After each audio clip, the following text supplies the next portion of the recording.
Are you built for Japan? Religion and spirituality. The reality is the Japanese, for the most part, are godless heathens. Gosh, I'm going to get some for that. But that's okay for me to say that because I am one too. Now, let me take back a little bit. I just couldn't resist the opportunity to say that.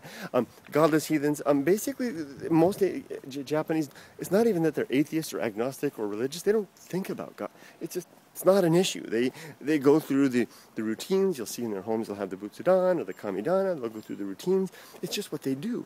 They truly are, without even thinking about it, it's not like a non-issue for many. Now, some really do take it seriously. You'll find some that are doing they're taking that road very seriously. But most of the pilgrims you see out doing the pilgrimage in Shikoku and stuff, they're doing it more as an experience than anything truly religious or spiritual. For the most part, the Japanese don't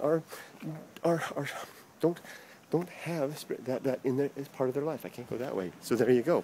And if you are a very serious religious person, you might have some challenges there. I remember I had a couple of friends the first time I lived in Japan 20 years ago. I had a couple of friends that were Mormons, and they told me because they have a quota. Mormons have a quota. How many they were supposed to? They were elders. They were here on their mission, and they had a quota for how many people they should get. And they told me that Japan, for the Mormon Church, Japan had the lowest quota of all because it's just nearly impossible to win anybody over.